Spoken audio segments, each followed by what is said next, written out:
세상에 귀한 것들이 참 많습니다. 우리가 흔히들 돈이나 명예나 권세 등등 우리가 한도 끝도 없이 많아요. 귀함의 가치는 각자가 다르고 시대 상황에 따라서 다를 수도 있습니다. 무엇보다도 이러한 것보다 더 중요한 것이 뭐냐? 가장 중요한 게 뭐냐? 자기의 목숨이다. 성경은 그렇게 말하고 또 우리 삶에도 내 목숨이 없어지면 이 세상에 귀한 것이 나와 무슨 관계가 있겠어요? 그래서 본문 26절에 보니까 사람이 만일 온 천하를 얻고도 제 목숨을 잃으면 무엇이 유익하리요? 사람이 무엇을 주고 제 목숨과 바꾸겠느냐라고 말씀했어요.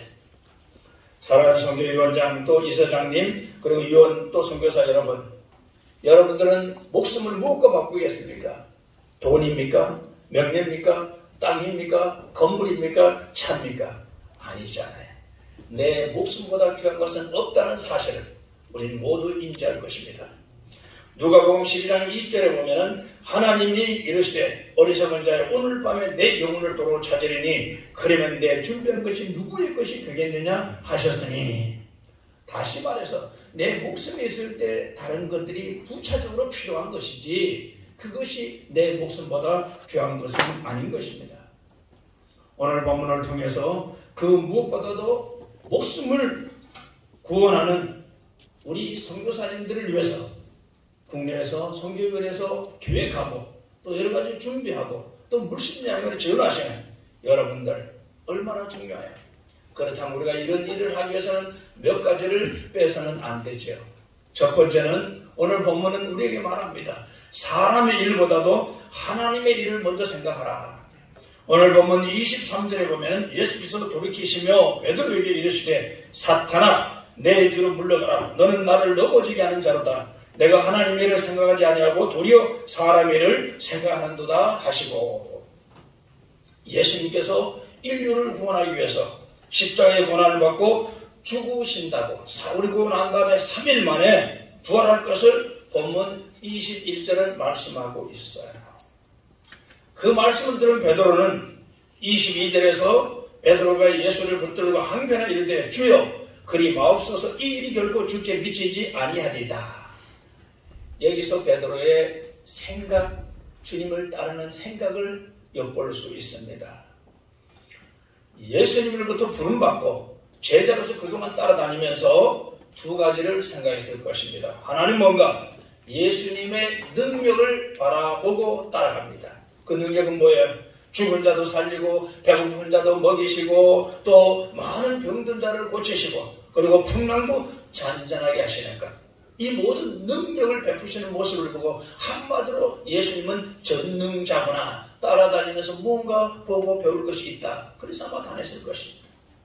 또 다른 한 가지는 그런 예수님을 따라다니면 훗날 예루살렘에 올라가서 왕이 되면 나도 좌우에 한 자리 차지하겠지. 그리고 따라가겠다고 생각을 했는데 뜬금없게 예수님께서 죽고 난 다음에 3일 후에 부활한다는 이 얘기를 들으니 베드로는 쉽게 받아들일 수가 없어요. 그래서 23절에서 예수님이 그 22절에 말한 베드로를 23절에서 예수님이 뭐라고 했어요? 사탄아 내 뒤로 물러가라. 그리고 사랑하는 수제자인 베드로를 예수님을 넘어지게 하는 자로다. 너는 사탄이다. 이렇게 말씀했어요. 하나님의 일을 생각하지 않고 사람 일을 생각한다면 수제자인 베드로도 예수님을 넘어지게 하는 자고 사탄이라고 했는데, 오늘 우리들도 하나님의 일을 먼저 생각하지 않고 사람 일을 생각한다면 우리도 누구든지 예수님 앞에 너는 하나님의 이름을 먹칠하는 자로다, 너는 사탄이다 라고 정죄받을 수밖에 없어요. 오늘 이 시간 선교위원회 위원장님과 또 우리 이사장님 취임하는 분, 그리고 그분을 모표하는 선교위원들, 그리고 지금도 불철주야 세계 속에 가서 선교사에게 앞장서는 여러분들, 무엇보다도 먼저 하나님의 일을 먼저 할 수 있기를 주님의 이름으로 축원합니다. 두 번째는 자기 십자가를 지라고 했어요. 오늘 본문 24절에 보면 이에 예수께서 제자들에게 이르시되 누구든지 나를 따르거든 자기를 부인하고 자기 십자가를 지고 나를 따를 것이니라 했어요. 예수님을 따르는 자에게 요구되는 것은 소극적인 측면에서는 바라볼 때 자기의 이기적인 욕망이나 생각이나 주장, 부편, 옛자, 다시 말해서 옛사람을 철두철미하게 떨어뜨리는 것입니다. 사도 바울이 말한 같이 그 모든 것들은 화려했을지 모르지만 배설물을 여기는 것입니다. 요한일서 2장 16절에 보니까 이는 세상에 있는 모든 것이 육신의 정욕과 안목의 정욕과 이생의 자랑이니 다 아버지께로 온 것이 아니요 세상으로부터 온 것이니라. 육신의 정욕과 안목의 정욕 그리고 이생의 자랑, 이 모든 것들은 배설물을 여겨야 되는 거예요. 왜? 하나님 중심으로, 예수님 중심으로 살려면 바로 이런 모든 것들은 배설물을 여겨야 되는 것입니다. 우리의 본성만으로 쫓는 존재는 결코 예수님을 따라갈 수가 없어요. 예수님의 보혈로 죄 사함 받은 거듭난 자가 오직 예수, 오직 믿음, 오직 은혜 안에서 하나님께 영광만 돌리는 생의 삶의 목표를 가지고 달려갈 때 하나님께 영광을 돌리고 하나님이나 사람들 앞에 존경을 받을 수 있을 것입니다.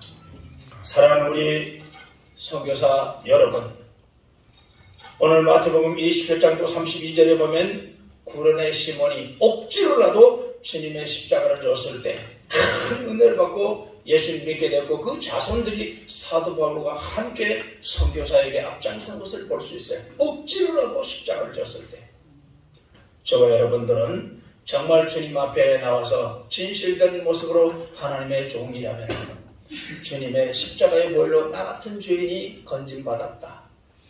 그리고 십자가를 바라볼 때마다 저 십자가가 없으면 나는 지금쯤 지옥으로 한없이 내려가고 있을 터인데 저 십자가를 통해 예수님이 나의 죄를 대신 십자가에 짊어지시고 나를 건져주시니 얼마나 고마운가, 감사하니 내가 조금이나마 하나님 영광 안에서 일하겠다는 이런 결단 속에서 하나님 일보다는 예수님의 일을, 하나님의 일을, 그리고 인간의 생각보다는 하나님 중심으로 하나님 사랑하는 마음으로, 그리고 하나님이 이렇게 했을 때 나를 보실 때 어떻게 생각할까? 항상 신전의식을 가지고 하나님이 지금 보고 계신다는 이런 믿음을 가지고 여러분들이 선교사들 뿐만 아니라 선교사들을 위해서 계획하고 물심양면에 지원해주는 여러분들 모두가 다 하나님 중심으로 살아갈 수 있는, 그리고 예수님의 그 십자가를 조금이나마 질 수 있는 이런 성숙한 우리 선교위원회 위원들과 우리 선교사님 될 수 있기를 주님의 이름으로 축원합니다. 그 다음 세 번째는 마지막은 행한 대로 갚습니다. 오늘 본문 27절에 보면은 인자가 아버지의 영광으로 그 천사들과 함께 오리니 그때 각 사람이 행한 대로 갚으리라고 했습니다. 예수님은 분명히 재림하십니다.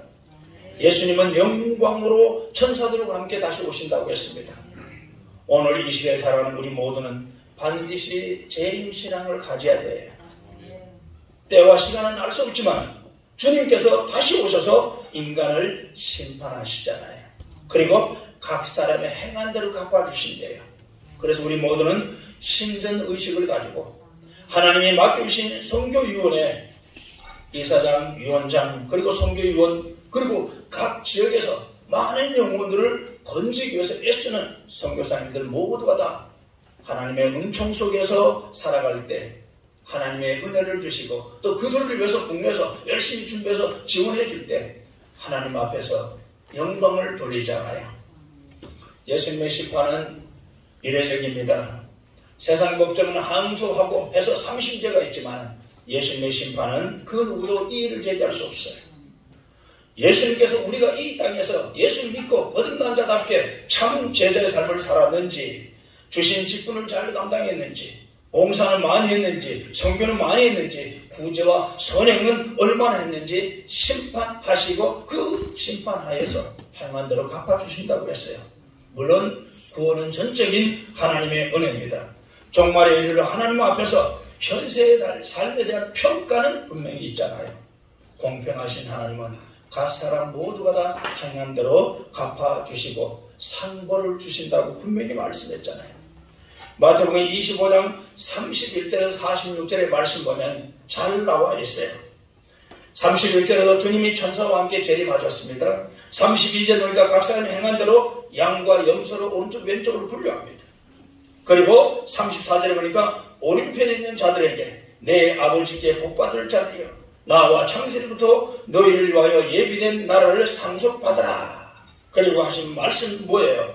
바로 35절에서 내가 줄일 때 너희가 먹을 것을 주었고 목마를 때 마시게 하였고 나그네 됐을 때 영접하였고 헐벗었을 때 옷을 입혔고 병들었을 때 돌보았고 옥에 갇혔을 때 와서 보았느니라. 이때 의인들이 뭐라 합니까? 아니 우리가 언제 주께서 줄이신 것을 보고 음식을 대접했고 목마른 것을 보고 마시게 했습니까? 어느 때 나그네 되신 것을 보고 영접하였으며 헐벗은 것을 보고 옷 입혔습니까? 어느 때 병드신 것이나 옥에 갇힌 것을 보고 가서 병은 나니까 하리니. 40절에 보면 임금이 대답하여 이르시되 내가 진실로 너희에게 이르노니 너희가 여기 있는 형제 중에 지극히 작은 자 하나에게 한 것이 곧 내게 한 것이니라. 그리고 하신 말씀 41절에서 46절에서는 하지 않는 사람에게 말해요. 45절에 보니까 이에 임금이 대답하여 이르시되 내가 진실로 너희에게 이르노니 이 작은 자에게 하나에게 하지 않은 것이 곧 내게 한 것이라. 46절에 그들은 영벌에 의인들은 영생에 들어가리라 하시니라. 우리의 행함으로 구원받는 건 아닙니다. 100% 하나님의 은혜요. 그 은혜를 통해서 구원받죠.